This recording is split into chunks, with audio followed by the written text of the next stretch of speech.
So, welcome back. I appreciate you tuning in as always. If you could hit that like and subscribe button, I appreciate it. Or ring the bell, give your boy a thumbs up, anything. It's all appreciated. Okay, today I wanted to talk about creative direction. And you might ask, what is creative direction? So, I could give you all the technicals of what creative direction is, how it's built, uh, what you would put on a resume for it. But to make it simple, it's all about reference points. I believe creative direction is built from really how you grew up and what you've digested mentally over the years, whether it be a lifetime, whether it be for a period of time. It could be a small period of time, anything. So when I say reference points, I always say, how do you see things and why do you see them that way? Bringing up reference points, I go to how I grew up and what I digested visually growing up. Audio, and when I say visual, it doesn't necessarily mean just visual. It's just an ambiance of what you're surrounded by. It could be from how you grew up to where you grew up. Now, when it comes to specific versions of creative direction, if a client comes to me and says, hey, can you film my wedding? I don't necessarily need that much creative direction to go into it because the world is already built. So, at a wedding, most likely there's going to be two people getting married. There's going to be a church. There's going to be people dressed nice. There's going to be a flower girl or flower boy, bridesmaids, groomsmen.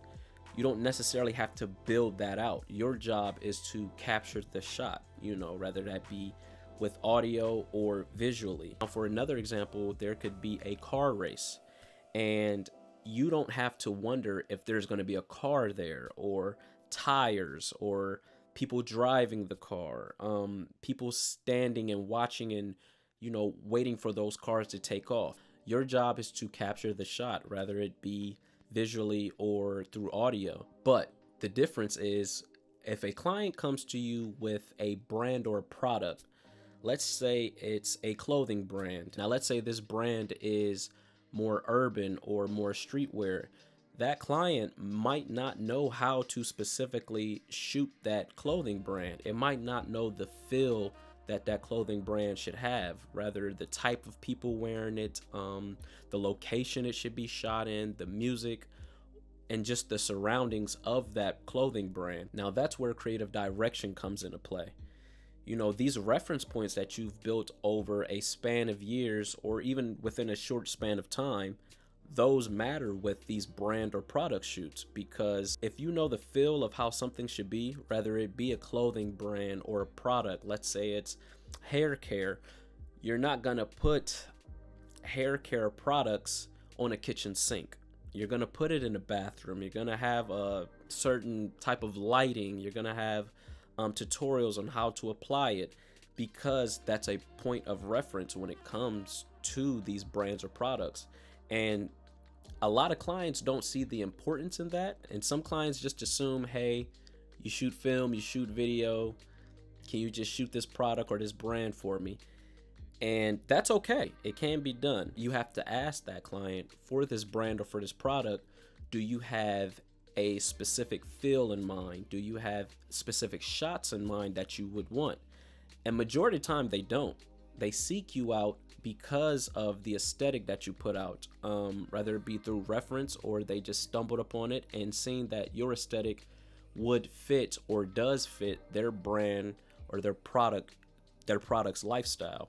So I always ask the client, what is it that you want to shoot? What is the feel that you're going for? How do you want to shoot this product or this brand? They may just say, hey, what do you think? How do you think I should shoot this? What's your vision?